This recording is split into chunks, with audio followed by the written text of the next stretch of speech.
I'm Curt Mitchell. Welcome to this month's video riff. I'm going to show you an exercise that I thought of when I was playing. I was watching a Paul Gilbert video the other day, a really old one from the 80s. And I was sitting there watching the TV, playing how many guitar players does it take to screw in a light bulb? 5. 1 to screw it in, 4 to stand there like this and go, hey, I can do that. So I was sitting there watching a TV going, hey man, I can do that. And I'm watching this thing and I'm playing all these patterns that he's coming up with. And it's inspiring in that it starts you thinking about your own patterns, the patterns that you play, and the ones that you used to work on when you were young. I used to work on this pattern I'm going to show you when I was younger, and just to get my hands moving. Now, certainly I wanted to be the fastest guy in the whole world, and I can play very fast. Here's the reason that you want to play fast, if you want to. The reason to play something very quickly and the reason to be able to play something very quickly is that everything else you play, and 99.9% of the stuff you're going to play is not going to be that fast, but everything else that you do play is in slow motion. You know what I mean?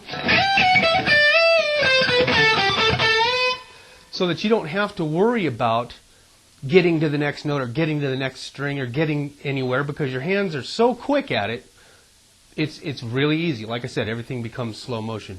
Now, I got all my chops, check it out, I got all my chops from this record. This is Al Di Meola Casino. There's 2 songs on here that I got them from, Egyptian Danza and Dark Eyed Tango. I know most of the songs on that record, and it's a very old record, 77, 78. The reason I tell you that is because if you're going to go after some chops like that, it's much more fun to play a song.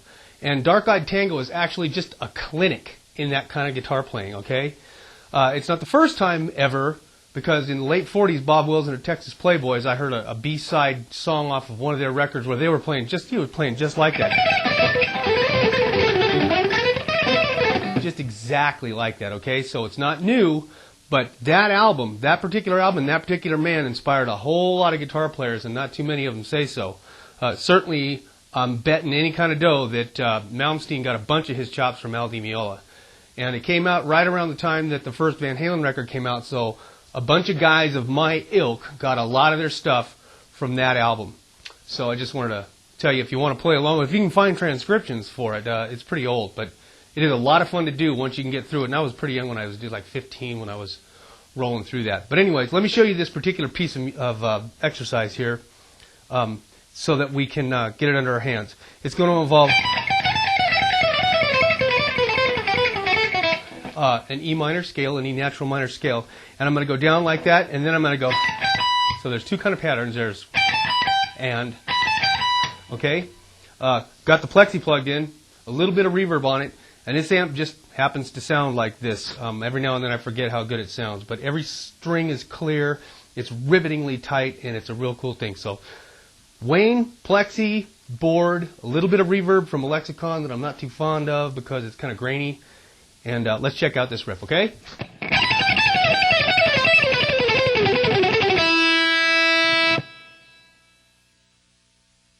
Let's do that slow.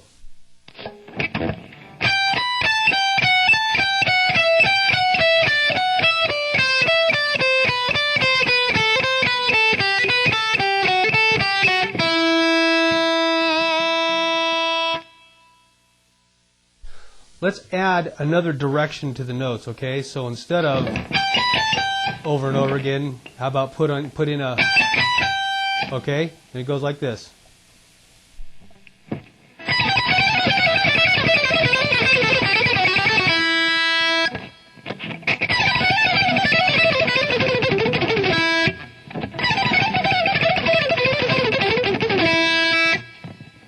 That last one hangs me up, because I don't know. I always want to land on an E when I phrase, and the phrase doesn't quite come out right. You know what I mean?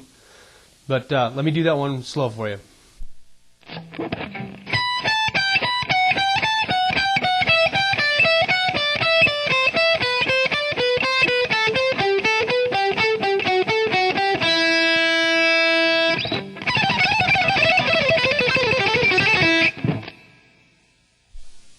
That's pretty wild, isn't it? So that thing's pretty cool. Make sure that every note you pick has a purpose, up and down, so that every note has its meaning and its space and time, because if you don't, You end up playing really sloppy, man. Check something like this out, right?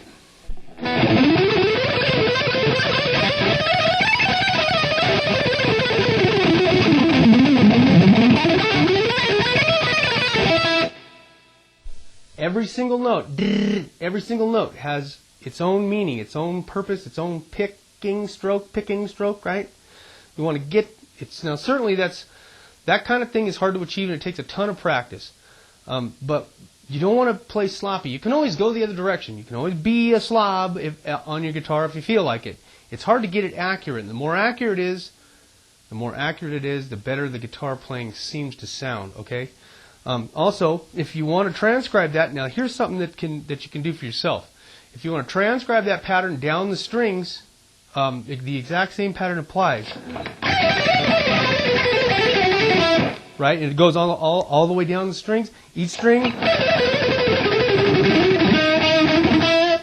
it goes on down.